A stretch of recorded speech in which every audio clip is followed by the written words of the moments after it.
Okay, thanks, Charlie. Well, we're going to talk a little bit about one of my favorite projects and one of the more exciting airplanes I've had a chance to be involved with over my career. And before we do that, we're going to kind of talk a little bit about where we came from. For those of you that don't know, we represent, of course, Sonex Aircraft here in Oshkosh. We have several divisions, not only Sonex, but Aero Conversions is important part of our business, building engines and conversion parts for VW-based engines and a number of accessories like aero carbs, aero injectors, and a number of ignition systems, etc. Also our E-Flight initiative, which we'll talk about later in developing electric airplanes. And of course, my most favorite part is that little hornet in the corner called the Hornet's Nest, which is our version of the Skunk Works. It's where I spend most of my time, and with a number of handy people and very smart people as it is, we are going forward with developing a number of projects. In the past, you might have seen some of our airplanes. Here we see the Monnett Racer, the Moni, Monterey sailplane, and Sonneray of the 70s and 80s, very popular airplanes at the time. And most of all of these airplanes, the two in the foreground, the Monnett and Sonneray were Aero-V powered airplanes. And they've set the standard, really, the Monnett and Moni set the kind of standard for how we design our airplanes using an airfoil-shaped fuselage and straight Hershey bar wings, etc. So those designs eventually led to an airplane called the Sonex, and it's been a very popular home-built airplane as an LSA, and it's continued to be built. We have a version with a Y tail called the YX, and a larger version which only shares cockpit but much longer wings, longer fuselage in the Xenos motor glider. And we're most proud of our newest addition, the 1X, which is a single-place version of these airplanes that has the very nice little folding wings, so you can take it home and put it in your garage, or store a lot of airplanes in a hangar. So those airplanes are the mainstay of our business. We produce kits, full kits that are very complete and have a lot of fabricated parts. We invite you to check our website for that. I won't go into too many commercials.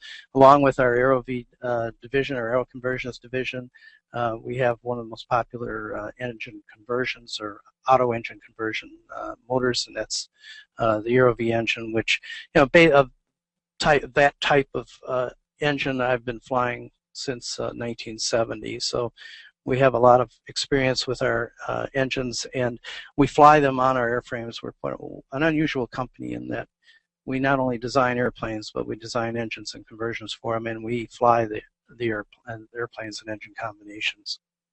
One of the things we're most proud of is our builders' workshops, and I invite you to attend them. It's a real good experience prior to making a decision about building an airplane.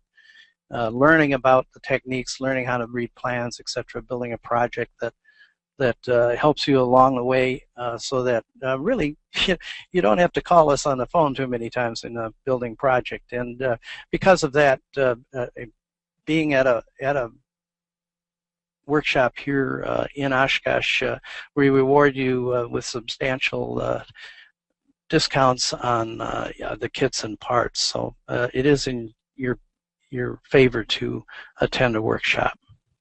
Well, let's get back to the R&D program goals and what we really want to do with the Hornet's Nest. And well, I'll remind you that, as Jeremy always says, that when you see this little hornet, it means it's an R&D project, and it isn't for sale yet. It is under development. It may be for sale. It may never be for sale. It's a way of us developing, looking to the future with products and further working on all the ideas that we have that go forward. And these are some of the projects right now we're working on. Our electric flight program, which is important. I'm proud to say that I flew the electric airplane, and another very exciting part of my life is with all of our partners.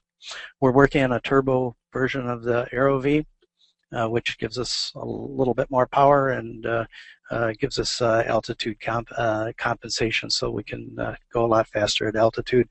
And the SubSonex very, very light jet project.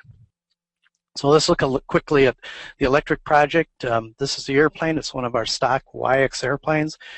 We are proud to say that we own all of the technology in the airplane, all of the controllers, the motors, all of the electronics that make this thing work. We have developed in the Skunk Works and with our team. And this is some of it, just quickly, some of the systems that have been developed by us. Not only the motor, the controller, the energy storage unit, of course, and all of these components which make it a safe operating machine, as it were, to fly the airplane as a light sport. And then we have our AeroV conversion, our turbo conversion. This is just a short picture of the latest iteration. What's been a real engineering challenge is to put a turbo not only on our AeroV, but to make it so that it will fit on all of our motor mounts, and we have achieved that now. So that's a big step forward, and some of you that are following it can follow us on our list, and we'll talk about that a little bit later. But a very interesting project, and it is a challenge, but it's coming along nicely. So here's the SubSonex. As I said earlier, this is probably one of the more interesting airplanes I've ever gotten to work on. And I have to tell a little story back when I was a little kid. And so, you know, it's how you become motivated to do things. Back in the 50s, black and white TV was out. There were a lot of space programs on. We saw Buck Rogers repeats, and there was a show called Tom Corbett, and it was Tom Corbett Space Cadets, and it was pretty cool. And if you wanted to be a Tom Corbett Space Cadet, you had to get on the bus. And what do I mean by that? Well, just so happens that in the Chicago area, they had a traveling show, a spaceship that was going to come to the neighborhood near you. And boy, a bunch of my friends and I, we were anxiously awaited this arrival of the spaceship at this little milk store, which was like a convenience store at the time. And it showed up. It was a bus, an old 1950s style bus, and we all stood in amazement. We said, "That's not a spaceship; it's a bus." But the point is that I guess that sometimes for you to really understand how things work and find some adventure is that you just have to get on the bus sometimes. You walked on this thing, and it had been refurbished on the inside, and it had consoles and space seats and radar screens and all kinds of things that made us excited as a kid. And when we went out that back door, we got a little space gun, a little plastic gun that you put talcum powder in it and pulled the trigger, and it shot out a puff of smoke, and we thought that was the greatest thing of all time. But it got us going about Tom Corbett and space, and boy, I always wanted to fly something fast, maybe a rocket ship. But back on Earth, why would we want a rocket ship? Maybe we just want a small jet instead, and that really is where we started. And how about something like this, Tom? Little SubSonex concept jet. My friend Pete Buck and I were talking just like we did with the electric airplane, and we said, it'd be nice. These model airplane jets are getting bigger, and there's some versions, and maybe someday we can use that on a small light airframe. Just so happens that we found a jet engine. Actually, on a Christmas night, I was Googling and talked to an individual that was developing an engine in England, and we bought the engine. It wasn't fully developed. It was about 150 pounds of thrust if it was going to run. And we started building an airframe. This is the SubSonex that we rolled out a few years ago. we did our homework on the airframe, thank goodness. And here's some of the stuff that we're very proud of. When we test airplanes, we always test the wing to the destruction in steps. This happened to be load case 8 that I'm showing some pictures of, and you can see how many sandbags are on this little tiny wing. This is an airplane that grosses at about 800 pounds. So if you want to figure out how much load that is, you're welcome to do it, but it's substantial. So this little Heward engine was great. We didn't really have a controller to start it up. So we were stymied for a while. The individual that built the engine disappeared. So as typical, sometimes if you put your stock in people, they sometimes disappoint you, especially when you're really excited about a project and are quite into it. The one nice thing that we had is that being at Oshkosh, we get to see some really exciting things. And this is one of the more exciting things. I think one of the more beautiful air shows out there today is Bob Carlson's Salto Jet. That's a group of us standing there watching the show going, yeah, that's got a jet engine. That's pretty cool. And I bet that'll work. And you can see those wonderful shots of the night flight if you go on the EA web store, our web pages, and look for those videos. But the neat thing is that Bob came over to our booth, and he looked at our airplane, and he didn't quite understand that we had a brand new airframe. It wasn't a YX that had just a jet motor on it. It was a legitimate new airplane that needed an engine.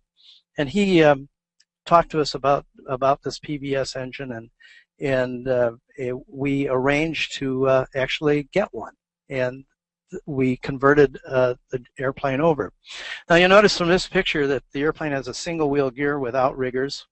This was the initial design concept, and we don't always make the right decisions, and this was one that wasn't a right decision for us. It was a pretty exciting airplane, and when it started to accelerate, this engine is about 240 pounds of thrust, and once it spools up, it gets going pretty good. Well, with the single wheel gear, and what would happen is the engine would bring the tail off the ground before the tail was ready to fly, and that made some pretty interesting excursions around the airport, to say the least. The engine, though, is flawless. It's very light. It only weighs 45 pounds, and it was very easy to install. There's a couple of fuel pumps, of course. There's a complete electronic controller for it that not only starts it up but shuts it down. It's fully oiled. It doesn't have to have oil mixed with fuel. And it has an alternator on board. So this is a complete package engine, and it's been in production for a while, and it's based on an APU unit originally, but it is a purpose-built engine for the kinds of projects that we're doing, and I can't say enough about how cool this engine is, and it's really made it successful in our airplane.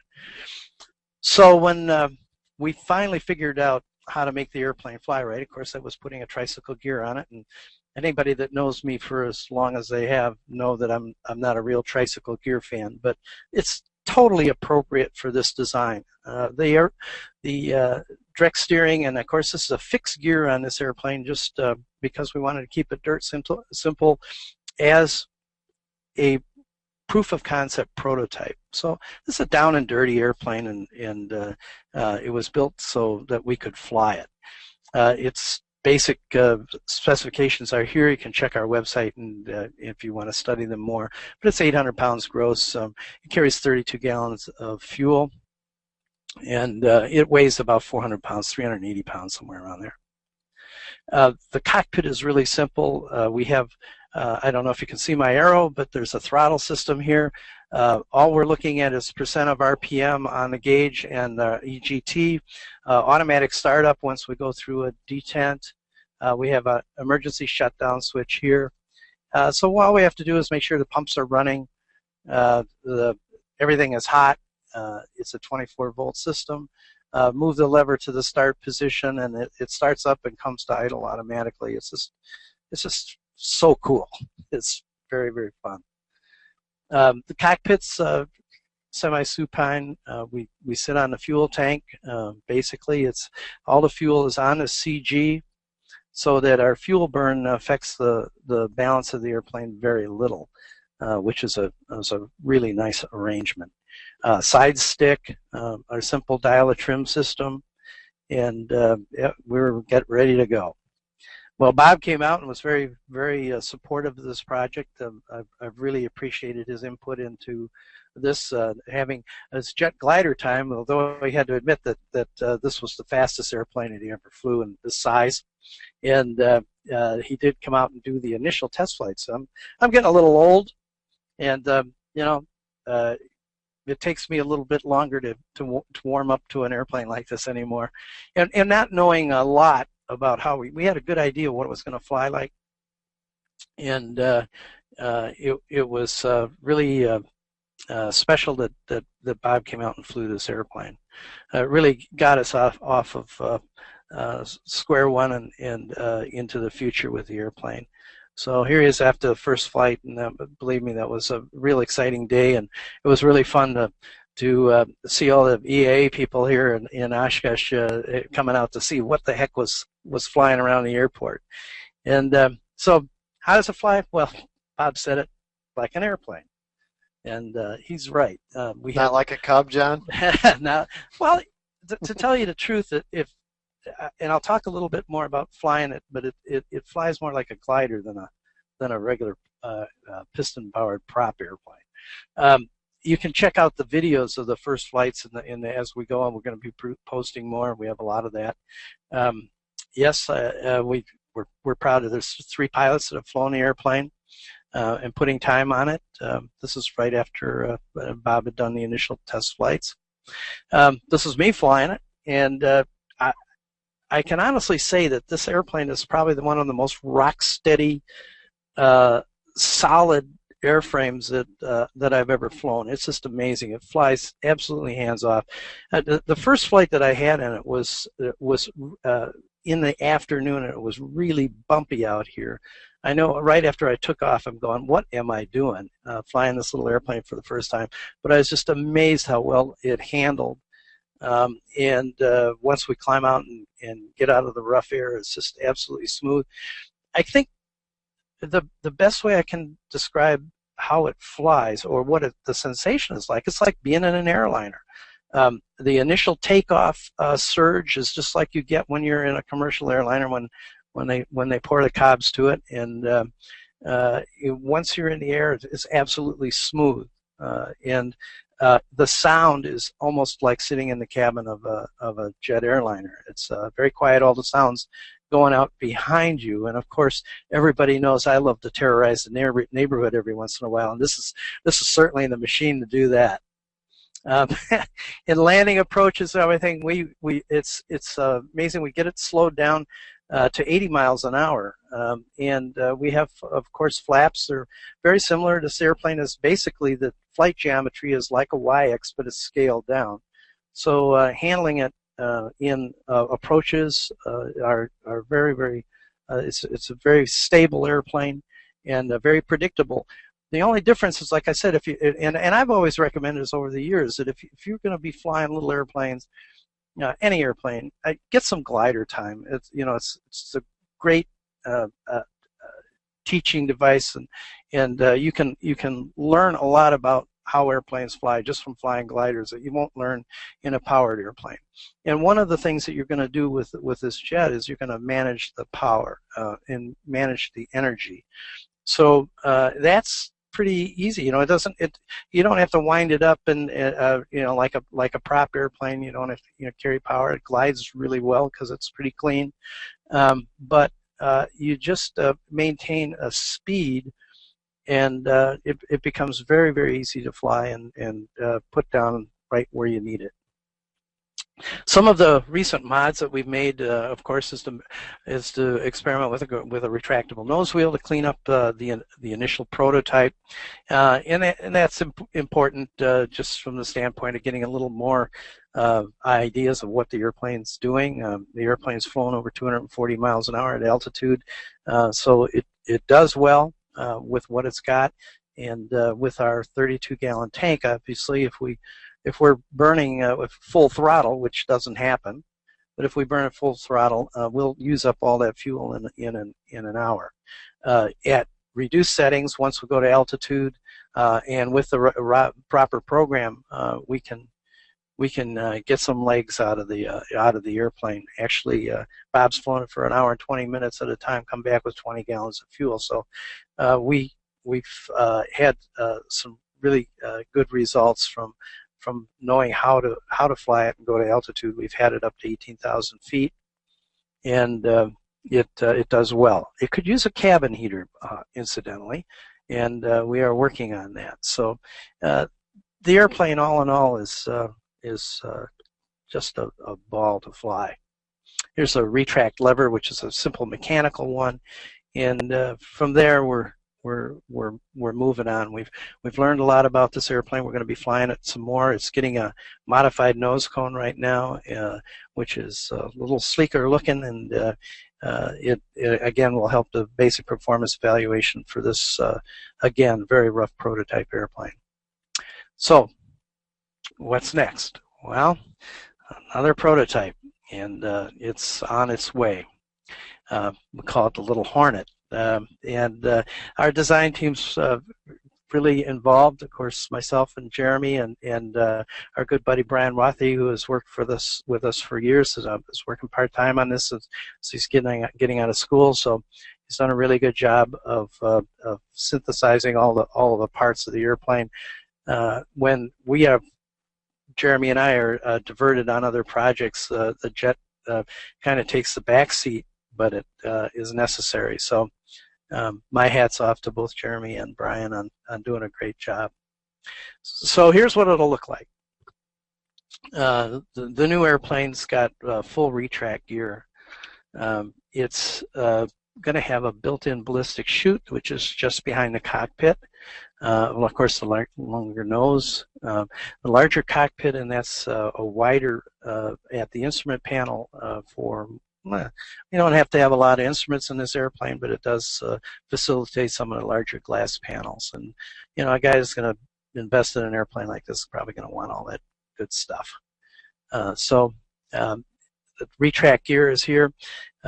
One of the innovations I think that's going to be really cool that you'll really get excited about is just the gear itself. The main gear has dual wheels on each leg, and a very unique brake system that we've designed internally, and it's all electric operated. So frontal area is about the same as the airplane is now. The basic airframe configuration is not changing. It's just some minor details. The top view, you can see the fuselage is straight to the canopy bow in this area, and that provides a lot more comfort. And of course, they have a rotationally molded tank like we're famous for, and it'll have removable outer wing panels, so it'll be easily rolled in on its own gear into a trailer. With these quickly removable wing panels are very small and very light, so you'll be able to trailer this home and or keep it in a hangar with a lot of other airplanes. Some of the neat stuff that we've been involved with and conceptualizing, and Brian's done most of the work on, is this gear, and you can see it's got dual wheels here. The pictures are deceiving. If you see this, you'd think, well, that must be going on a model airplane, because that whole leg from the bottom of the wing to the bottom of the tires is only 16 inches, so it's quite small and quite light. It's electric actuated. And this is another one of Brian's projects. Is a retract gear and for the nose wheel, which is an electric operated worm gear drive device, and it's very cool. One of the emphases on this airplane, like we have learned from our aero conversions, is that all of the parts that are going into it are going to be, as much as possible, billeted parts. You'll see really nice jewelry-like anodized parts for all of the control systems, for all of those parts that would be maybe weldments.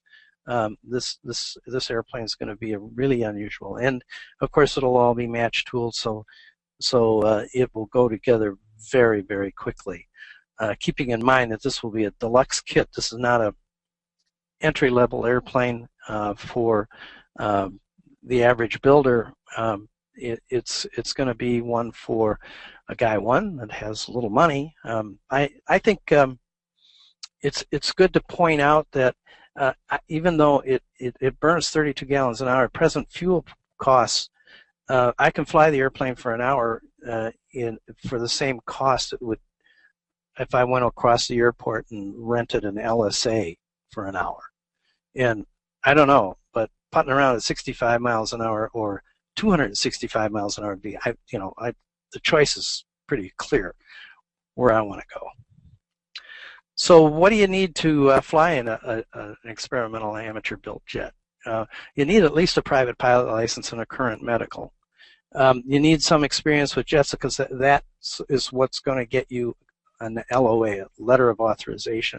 That means it's going to be issued by the FAA. It's not a type rating, but it is sort of like a type rating. Although, how are you going to get a type rating in a single-place jet? Well, my past flight experience and actually riding around in a Citation in the right seat and observing was one way I got a little time to satisfy the FAA that I might know how to operate a jet. It's more important to me that I knew how to fly a glider. But that being said, there's a couple of ways you can do that. And how do you get well, the jet orientation, like I talked about, how do you get jet time? You may be able to hop some rides if you're in the bracket that you are going to want to buy an airplane like this or have an airplane like this. You'll figure it out. And the other cool thing is that Bob Carlton has got this nice little two-place jet sailplane that uses the same engine and a program that you can go out and fly it. And, I just highly recommend just going out and flying the thing anyway, even if you weren't going to buy a SubSonex or even thinking about it. Getting some glider time is awesome, but imagine getting it in a jet-powered glider, motor glider. So check him out. Check out his website. It's just really exciting, and there's a lot of cool things going on. So, yeah, it was my boyhood dream to be a Rocketeer, and in '68 I am. And I don't know, you can read the rest, but you got to get on the bus. And let Grumpy know what you want a jet too. So that really pretty wraps it up, Charlie. And these are the ways that you can follow us. I'll leave that screen up, and I'm ready for any questions that might be out there. I guess it's safe to say that you are grumpy. I am grumpy. Everybody knows that. I'm one of the nicest grumpy guys you'd ever want to meet. Okay. All right. Well, let's get started with some questions. If you have questions, go ahead and send them in. John ended a little bit on the early side, so we should have plenty of time to get through everything. Rod is a Monnett builder, and he wasn't overly thrilled with the no suspension gear. So what do you have to say on the SubSonex about how that gear is going to work with the retract? I mean, is there any dampening in it? Yeah, absolutely. It's when people see it, they're going to freak out. It's the gear on the main gear on the jet, the new one, actually has shock absorbers built into the vertical strut, and it is also the brake housing, and it's also the axle mount. So one piece is like a piston that pushes against the urethane rods. So that's the deal. On rigid gear, I guess you have to, well, other than say you got to learn how to fly it, most gliders have rigid gears, so you should be familiar with that. All right, and Frank would like to know that you're going with the side stick in the jet, but why not the side stick on a 1X? Well, it's a possibility, but I'm not here to talk about the 1X, but that is always a possibility. We just thought it was appropriate. you just can't satisfy everybody, and you have to have a design philosophy and stick to it. And with the 1X, that's one of the things, one of the decisions we made. The jet's pretty obvious because we have to have a side stick because we can't, we're not going to run the stick through the center of the fuel tank or through the main spar. So in there, it's appropriate. And by the way, it doesn't matter. I've had a lot of side stick airplanes. I've had a lot of center stick airplanes, and I've flown those other goofy things that have wheels on them. But side sticks are very pleasant to fly, and you're in a very relaxed position. It's like sitting in a lazy boy kind of, and with your arms out, and that side stick is very appropriate for that airplane. In aerobatics, etc., with something like the 1X, it's nice to have the stick in the center. Okay, and a couple of people, Keith, number one, would like to know what the price of that engine is. The exchange rate changes a little bit, but hold on to your seats. It's about $50,000. But keep in mind that that's a plug-and-play engine, and it is a technological jewel. It's hard to explain, but so the airplane, that sounds, if we only look at the cost of the engine, and I'm not trying to justify it for anybody, because if you want an airplane like this, it's not going to be cheap. The cost of the engine plus what we do with our kits and how we make them economical, you're still going to have an airplane that you'll fly that's not much more or any more than a lot of the popular home builds that are out there today. So. All right, and Nick, the YX builder, would like to know what the TBO time on the engine is.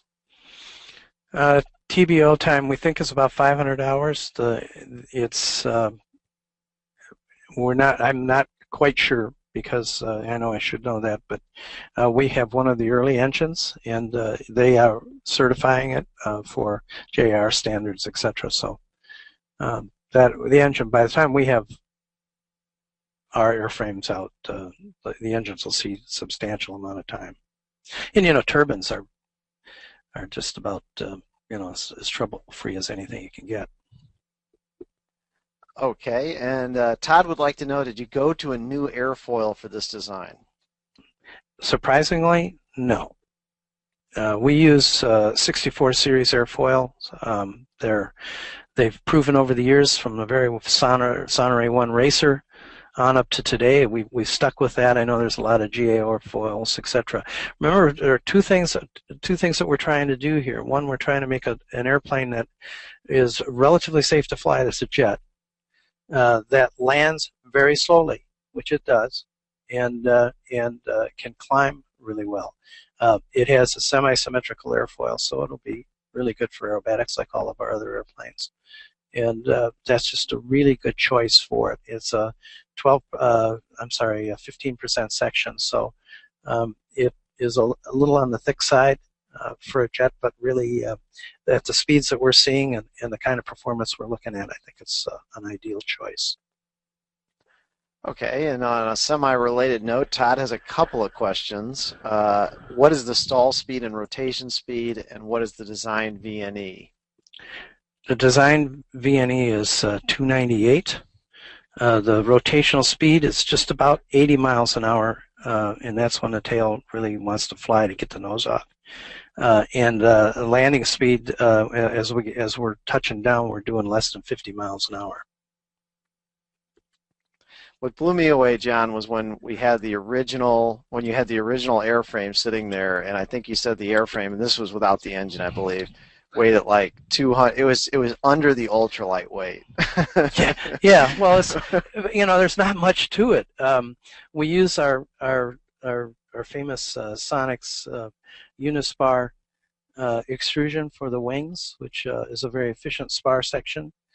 And the airframe, if you look at this airplane in the 3 view, you'll see that it's basically a box like our other designs. It's a airfoil-shaped fuselage. The canopy and the nose cone is what makes it round. And so it's it's pretty efficient as far as building a structure. And the jet engine doesn't weigh much. So like I said, it weighs 45 pounds. So accessories, there's batteries, there's a 24-volt system.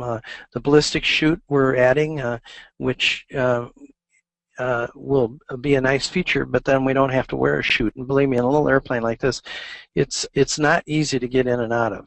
So the ballistic chute is in this case an appropriate application of the technology, and it's right on the CG. It comes right out of the turtle deck. So all of our attachments and everything are real simple. All right, and Rogers would like to know: is this an aerobatic design? Yeah, absolutely. I think you can ask Bob. We've done some minor aerobatics, but the initial the second airplane, of course, is designed to be aerobatic. It's going to be a lot of fun as an air show airplane. Okay, speaking of that, will you be flying the prototype at AirVenture this year? We hope to be.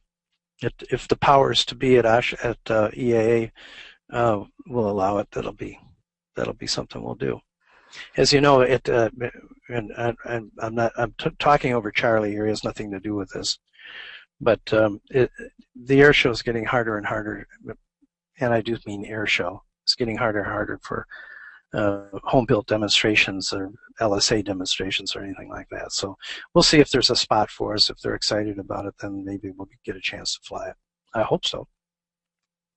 Okay, and okay, so the one that everybody wants to know, is there an estimated price of this design? Well, what would you think? You're not willing to say. Well, there's a lot of factors in it.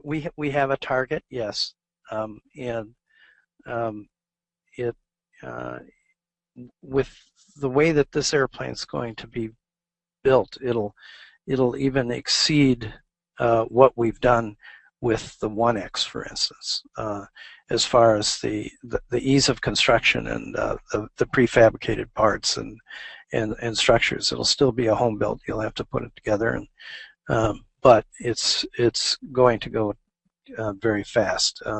We're thinking that in terms that a build time for this airplane realistically would be around 300 hours, and that would be on the high side. So that being said, time is money.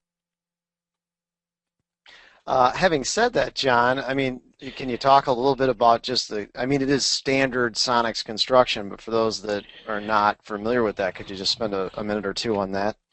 Yeah, and I should have had some pictures, I guess, of the airframe under construction, but it's really very simple. Of course, this whole airplane is pop riveted.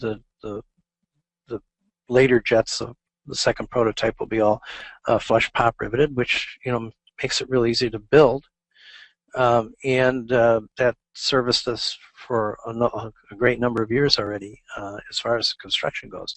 So the wing, as we're looking at this top view of the airplane, you can see that it's just simply a box. So everything will be able to be clecoed together. It's matched holes, so all you do is open up the holes to size for a much better fit, and then clean them up and take the parts apart, clean them up, and put it back together and rivet it. So the construction is very, very simple. Okay, and Nick, the YX builder, has another question. What are the economy, speed, and fuel burn rates? If we're throttled back, like I said, and we're gathering data all the time. We have some really interesting stuff. Let me talk about a little bit about one of the things that Bob turns on is a cell phone application called XC Soar. You can look it up if you've got a smartphone. It doesn't cost anything. It works like a GPS, and it tracks flights. We can download our complete flight track, all of our data on climb and et cetera. And of course, the fuel flow in that is not included in that cell phone thing, but it's really a handy little device, and works really well. It gives us rate of climb and speeds, et cetera. Um, but the whole airplane. Man, where were we? Charlie, I'm getting old. I lost my way. What was the question again? Oh, the question was, hold on one second. Oh, the economy speed and Economy fuel cruise. burn rates. Yeah. Yeah, well, the economy. We'll get it down to probably 20 gallons an hour or so. We've already proven that. And we can, we can fly well over 200 miles an hour at that. And then what was So and the tank capacity was 36? capacity is 32 gallons 32. right now. Okay. Yeah. Second prototype, we may have a little bit more, but we gotta keep the gross weight down so we can still have a good useful load, and that's really important. But what's really amazing is that on climb out, once we have initial climb out, it's like an airliner. You burn once you burn half the fuel, you can start really having some fun with it because now you're a lot lighter and you're in the aerobatic weight category, and it really works good. What kind of rates of climb are you seeing? We've had rates of climb that are well above 1,500 feet a minute initially, so it does really good. We'll be publishing all those figures as we get more and more time on it and start pushing the envelope a lot further. Okay, sometimes we joke a little bit with John, and I just got to ask this one. John would like to know, how does your aircraft differ from the BD-5? It's affordable. Back in 1972 or 73, when the BD-5 came out, the engine that it was using cost at that time $150,000. That was not affordable for everybody, and of course that was an inspiration why build a jet. Well, the BD-5 is a damn cool airplane, but it has a lot of idiosyncrasies that we didn't really like, and our point is to build an airplane that flies like a Sonex, and that we're not afraid to put somebody in that's a capable pilot, but it doesn't have to be a Superman. I've always thought of myself as a Superman pilot until everybody else flies the airplanes. I go, John, this thing's real easy to fly. So that's what we want with the jet, and that's the big difference, is that we believe it'll be affordable for a certain segment of the aviation community. And it's something you got to like. You got to love it. You got to want it, and that's the deal. You got to get on the bus if you want one of these things. All right. Well, Grant, and it costs. It has a car fare. Well, Grant wants to get on the bus, but he's 6'2" and 225. Yeah, he could fit. Is he going to be able to fit on the bus? Yes, he will. And on the prototype, are you on the second prototype, what stage do you expect it to be at an AirVenture, and are you going to let people try it on for size? No, we're not going to let people try it on for size, and I don't know what stage it'll be at. Okay. I'm not trying to be evasive about this. It's just that there are so many other things on our plate, and like I said in the very beginning, the jet is the one that is my favorite project, but there are other projects that take precedence over it. That's why it's taken a while to develop it. We're trying to get it to the point where it's a very viable design in a viable product. And of course, it's way out there. This is a lot different than anything else that we have in our line right now. It's our airplanes are frankly VWs of the air. They're inexpensive to build and operate. They don't cost more than an average automobile. Well, the jet's going to cost no more than the average very, very high performance automobile, and that's the difference. So with that amount of development and how much time we can dedicate to it, in progress on it in the next few months. We'll see some stuff at the fly-in. The original prototype's getting, like I said, it's getting a nose that looks like the one in the picture here, and it'll be a little closer to what you'll see, but the cockpit is quite a bit bigger, and we have a mock-up cockpit section of it's all aluminum. It's basically the front end of the airplane that we've done for our design study that may be available for that. I won't say no. All right, and Lionel would like to know the spool up time for the aircraft, or I'm sorry, for the engine. Startup time? Well, I think he means, like when when you need to accelerate and you throw the power to it. Is there a lag? Well, yeah, there's a lag in every jet, but again, it's about managing energy, and you can learn that very quickly. I mean, it's not, where you learn that is just taxiing it around, just getting it to move. As it's sitting there idling.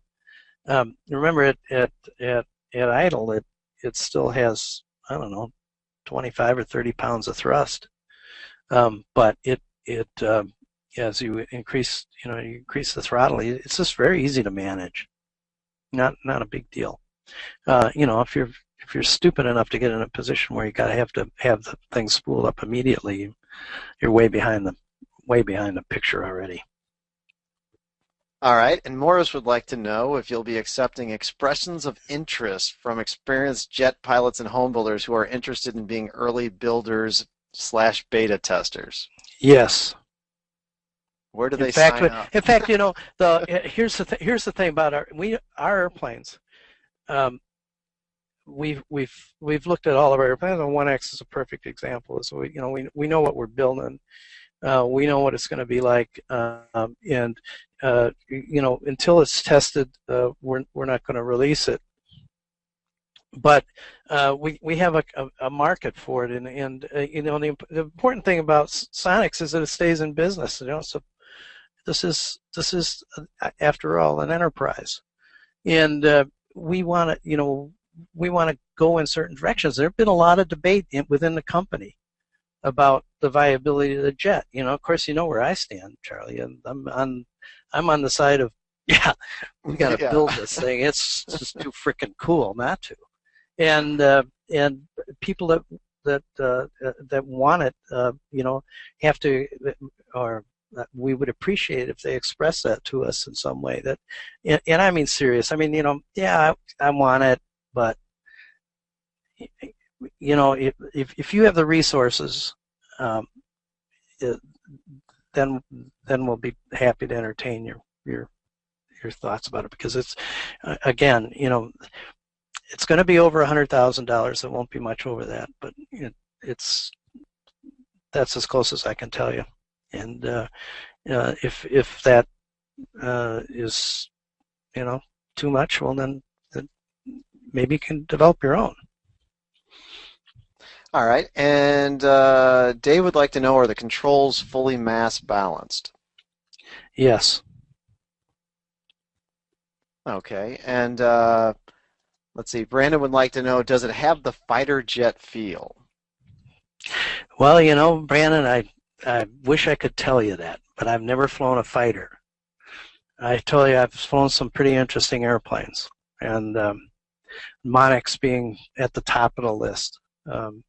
And that airplane was just freaking scary.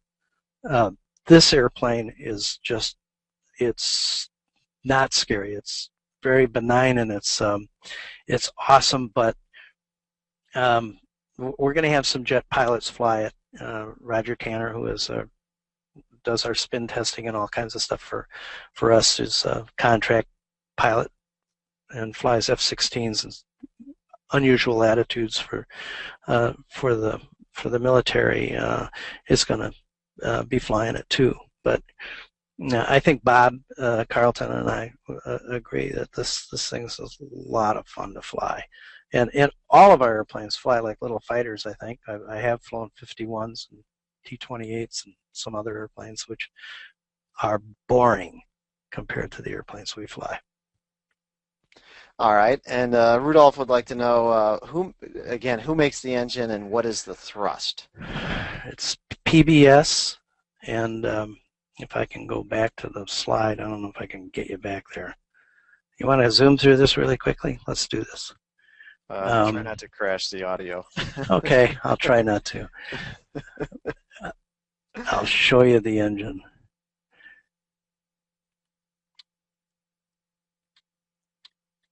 There it is. And you can look it up. You can go to Bob Carlton's website.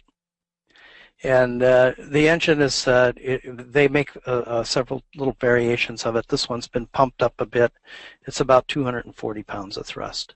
Bob's engine is a little less than that, I believe, about 220 pounds or so that he has on the Salto. Correct me if I'm wrong, Bob. And the two-seater is that he's going to have is about the same.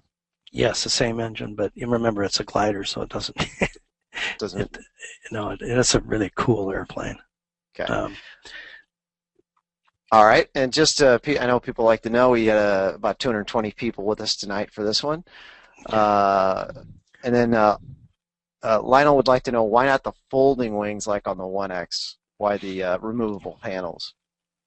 For weight purposes, it's just a little more complicated to do folding, and for an airplane like this, you don't need it. You just need a very easily removed wing. This airplane sits so low to the ground, for where 1X or whatever, even though it's a small airplane, this one you can put underneath the wing of the Cessna, literally, the jet. So you can hanger it really easily, and then, of course, trailering it, and because it's on its gear, it's really easy to pull the wing panels off and put them back on. It's just not worth the extra complication. All right, and Rod would like to know: is there any noise abatement issues that you're going to have with this aircraft? No, it's come on, have you guys seen Cirruses fly? They make so much damn noise around the airport here. The jet sounds. It's no louder than any other jet that's taken off. In fact, it's a lot quieter, but it's a distinctively a jet. So, no, we're not worried about that. When you have an airplane like this, you don't concern yourself with that. You want to just make as much noise as you possibly can. Yeah, that's always been your theory. Yes. Rick would like to see the side view again when you get a chance, and then Mark would like to know on the screen. exactly how tall and heavy is Grumpy. Grumpy is short and fat, so Grumpy is. Why do I have to talk about that? Why don't you ask my wife? Well, I think this. Yes. Yeah. The bottom line is John is not Grumpy very is tall. Grumpy is a broad-shouldered guy, and I weigh about 180 pounds currently, unfortunately, and I'm only 5'5" tall. All of my airplanes I fly with a booster cushion. Okay, and how many hours are on the prototype these days? Right now, there's about 20 hours on it. All right.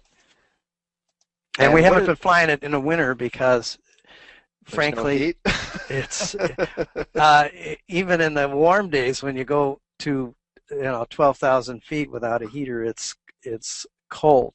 Now, what's going to happen? Well, of course, we're going to have cabin heat, and there's a couple of ways of doing that, and one is inexpensive and one is a little more expensive. So we're working on it. Believe me, it's got to happen. Where we don't have cabin heat in any of our other airplanes, so that tells you something. And we do not have cabin heat in our Sonex, but then again, it didn't fly for all of December and January and February. We have a warm summer,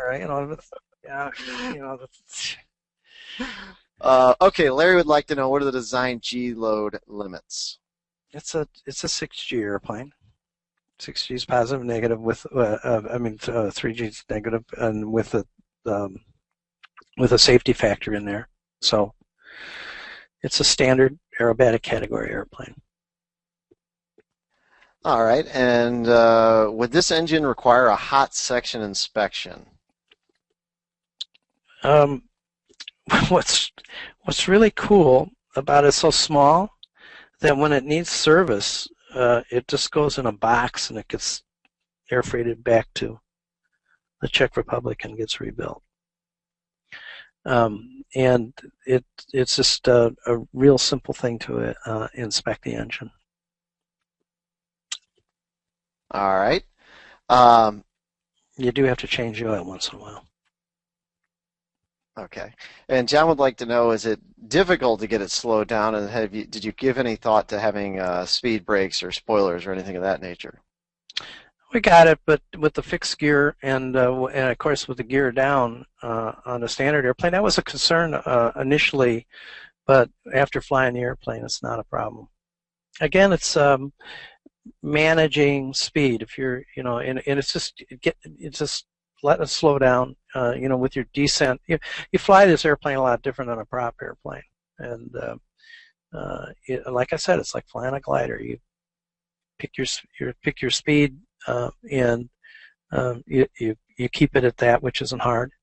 Trim it up, and with its throttle back, you might have to come in. If you look at the movies, or videos, boy, on our web page, you can hear us spooling up or throttling back, but we just make minor adjustments, and it's pretty simple. Okay, and for those of you new to the webinar series, video is not a possibility, which is why we can't show you any clips on Yeah, this. that kind of sucks. Thanks, John. Anthony would like to know, is a two-seat version being considered? There's a lot of stuff being considered. But we're going to drive a lot of things with a two-seater. You're going to obviously you see that Bob's bonus jet works really great because it's a big airplane. It's very clean and it's by comparison slow. But if we wanted a two-seater jet, then we need probably to get the same kind of performance, some more power and more fuel and more weight, bigger airplane. It just starts ballooning. So, we'll take a step at a time. And this first iteration is where we're going.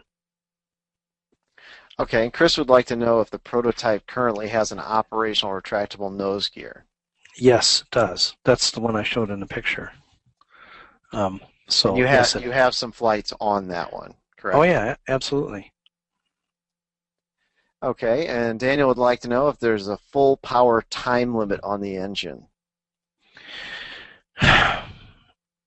Yes, and I don't know. I don't have it in my head. So you can go to their spec sheet, and they've got that all defined. Okay. Yeah, just go to the PBS website. All right, and Todd would like to know, similar to BD5 with a high thrust line, does it have the same pitch coupling with thrust? No. It doesn't. And one of the things we were concerned about, and the reason that the rotational speed is such that it's just like a real jet. I mean, it's like a real airplane. You got to accelerate because you don't have any prop blasts on the tail surfaces. So initially, with the high thrust line at high speed at low ground speed, the engine thrust is putting a little load on the nose wheel. So once you get to 80 miles an hour, it's just back on the stick and away it goes. And it's really, really cool. There's not a big transition or a big hop or anything. It's ready to fly at that point, and that's not a deal. There isn't in the air, etc. You don't have any pitching. Like I said, this airplane is the most rock solid thing that I can remember flying, as far as under different power conditions, etc. It's just a sweetheart to fly. Okay, and does the engine have an in-flight start capability? Yeah, absolutely. This thing's fully electric start, and it's a fully integrated system. So when you pull the cover off the front of the engine, you understand what's there. It's got a complete oil recirculating system, cooling system. The ECU is on board on the engine. We have full data acquisition on it, recorder. Um, it has electronic ignition that a box that's mounted in the fuselage. So basically we have the engine pump, and we just use two pumps on the tank as for redundancy, and we run a recirculating system. And then the engine just pulls off of that recirculating system on a T on its own pump to run the engine. So it's a pretty simple system. All right. And John would like to know the width of the cockpit, and if you know it, what's the current one and what's the future one? It's 24 inches wide, at the fuselage brake, and you can see my arrow here. And at the instrument panel, it's also 24 inches. It's a straight section, which makes a tremendous amount of difference. The original jet tapers from the fuselage brake to the nose. So what happens is that we get squeezed pretty hard at the elbows, and that's eliminated now. So it'll be very comfortable for most pilots, unless you're a giant, and then they won't be flying it anyway.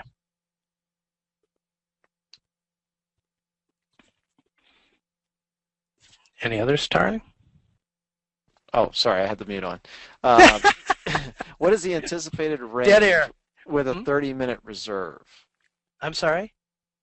What's the anticipated range with a 30-minute reserve? Well, that's to be determined in our flight testing, and what we do for fuel, and also aux fuel uh, in the scenario. This airplane is designed not, you know, it's this is an airplane to have fun in, and short hops. You'll be able to do a 300-mile trip in it, but it's designed to really have fun with. Why would you have this airplane for anything else? It's not going to have any baggage space. So what you got on is what you're taking. Unless you want to deploy the chute and sleep in that or something. But this is a nicely priced toy. For those of you that don't know, John drives a Crossfire, and that has about the same baggage area. Yeah. And talking about that, Charlie, my whole career, I've spent, I've had airplanes that burn like 4 gallons an hour. I've driven little tiny cars that get really good gas mileage. I've got my 2001 Honda Insight that I drive every day, and I've saved my carbon footprint up for this airplane. I've saved the fuel that all you guys are burning, those SUVs driving around with one person in them, getting 10 or 12 or 15 miles to the gallon, and I've saved all that fuel so I can fly my jet. Are you going to have a little fuel pump sign next to this one like you do your regular Sonex with the Aero? Probably a big fuel truck, probably closer to it. Yeah. Okay. All right. Well, Larry would like to know what the takeoff, roll, and landing distances are that you've seen so far. Landing distance is really short. The takeoff roll is about 1,500 feet. And you can measure that and you look at it on the video, because even though when you have an in cockpit camera, things are a little strange. But what's really cool is that we're here at the fly-in at EAA, and we have these big dots on the runway. And that first dot from the end of the runway is 1,500 feet, and you'll see us consistently lifting off before that and landing before it. On the runway, so we can get in pretty short, surprisingly. Even initial test flights that Bob did, we had some real strange restrictions on this airplane from the FAA because, oh, you know what? It's a jet. And everybody goes, oh my God, it's a jet. And even, without understanding anything, they wanted us to take off in one direction and land in the other, and they would use a runway 18 to take off and go out away from anybody, and then come back and land in the opposite direction. Well, weather here at Oshkosh is really conducive to that. So, we were never going to be able to fly it. So we had to come up with a corridor system to be able to fly it, which is fairly tight.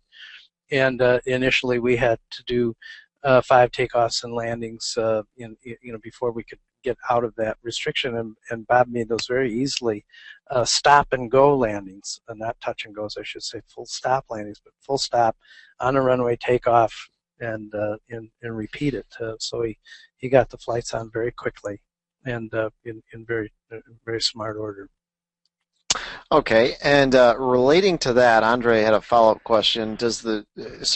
All you need is to fly, or what's expected to be able to fly this aircraft is private pilot, right? Because it obviously is not sport pilot. Okay. Yeah, it's not. I mean, it's not. I don't expect that it'll be IFR equipped. Of course, you're gonna have eventually have a transponder. We don't even have a transponder on this airplane, and we've flown it in airspace because we got permission to do it, and that wasn't hard. It's like the gliders do when they go out and fly wave, etc. You get a window in the airspace and can fly it as long as you're VFR and in touch with center. So we're able to do that. Of course, if you have a transponder and you can if you're in an area where you can climb the altitude, that's good.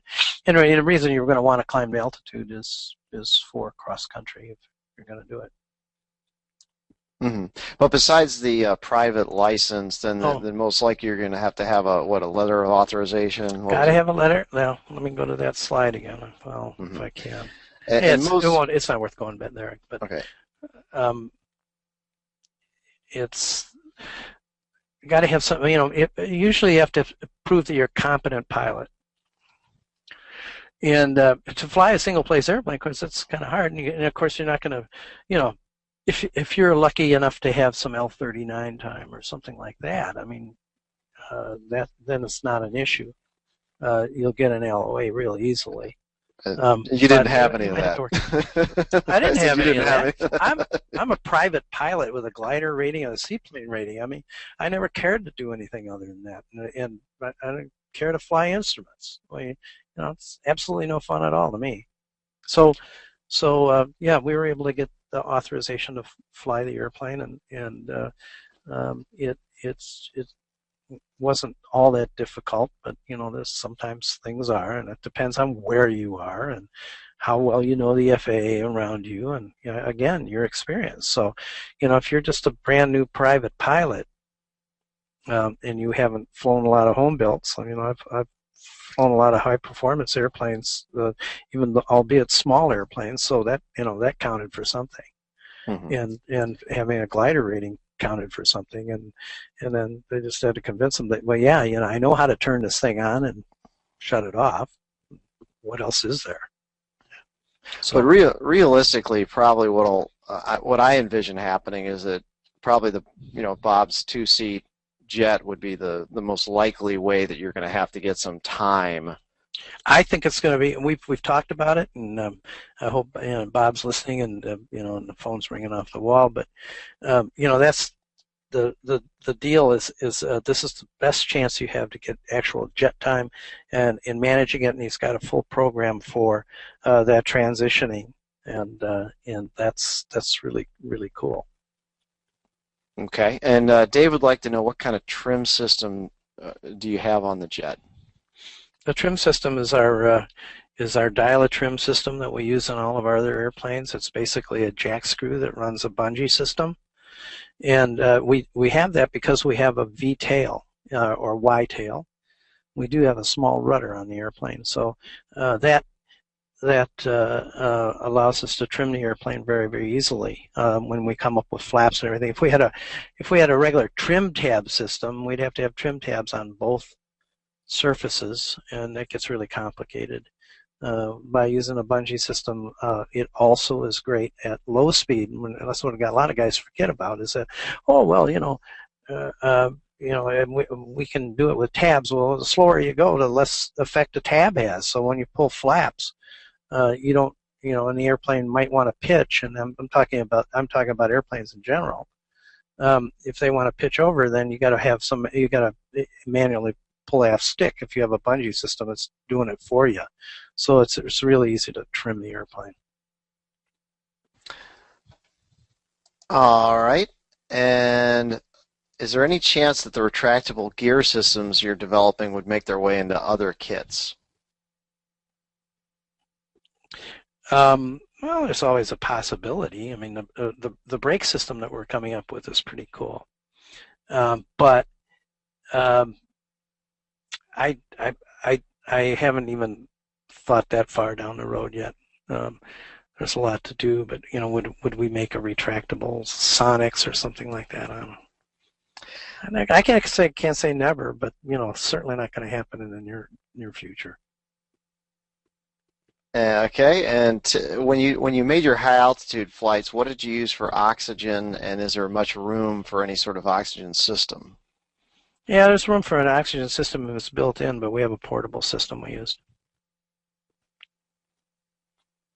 All right, and John would like to know if you've had any thoughts of having two engines in the conventional tail section. Well, John, we've thought about a lot of things. The initial airplane concept with the small little model airplane engines, the engine was going to be up on the top of the vertical tail. But what you see is what you get.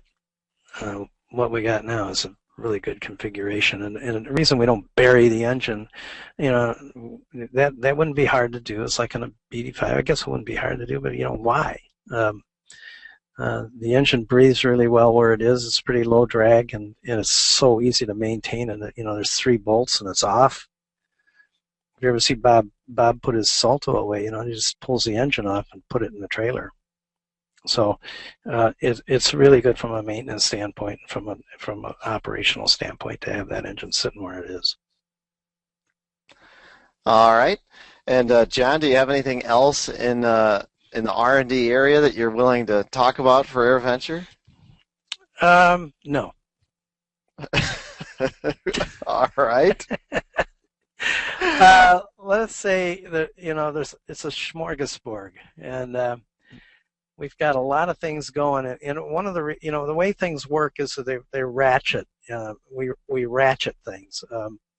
We have time to work on refining some of the things in our present airplanes. We're working on the turbo slowly, and that is everybody wants to know when are you going to come out with that? Well, we'll come out with it exactly when it's done and it's ready.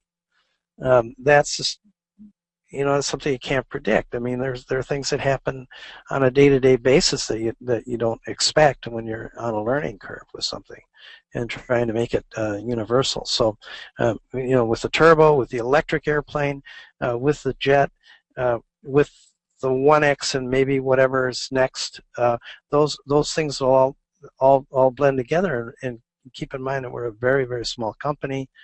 There's a limited number of time in the R&D area for us to work other than 24/7. I mean, we just can't keep that up, and it requires a lot of commitment from our staff to allow me to have the free time to be able to go out and work on stuff. And with a few able-bodied individuals, we get a lot done for what we have. All right, and Tim would like to know the thrust-to-weight ratio for this jet. We'll figure it out. It's 800 pounds on 240 pounds of thrust. All right, and John, one last question, and actually it's not a question, it's a comment, but I gotta share this one with the audience. Robert says, instead of the Hornet, why not the Hornet? Hornett. Hornet. A combination like a yeah, very funny. So well, that's not a bad idea. All right, well, John, thanks for coming over tonight and doing the webinar. I know it's a long drive for you. Yeah, it's a tough John's weather. actually in the building with me. That eliminates some of the possible things that can go wrong on a webinar by bringing John over here. So appreciate you taking the time, and it's always good to hear about your latest and greatest projects. You're an inspiration to the community. And any closing thoughts on the design or what you got coming up here with it? No, I mean, it's, we're working really hard at it. Obviously, this is something I'm very passionate about, and it's like all of home building. All the guys that are out that are working on their airplanes, they love to do it, and it's like so many things. I keep telling everybody it's not a matter of need. This is a matter of want. You got to want to build something, and you're going to want to succeed, and you're going to want to find a way to do it, no matter what it is. And this jet project is that. It's just like I said, as a boy had dreamed to be a jet pilot. My goal was to be a jet pilot before I was 65, and 65 came and went, and but I made it at 68, so. I'm pretty happy, and believe me, that kind of satisfaction you get out of this stuff, out of this activity called home building is it's hard to match, and the sense of accomplishment is always a good thing for your ego, I guess. But it's just sincerely, everybody needs to do it, and as I said, you just got to get on the bus. All right, John. All right, well, thanks everybody for getting on the bus tonight with us. I hope you enjoyed it, and have a great night, and we will catch you hopefully Thursday night with Building the Bear Hawk. Good night, everybody. Thanks, John. Thanks.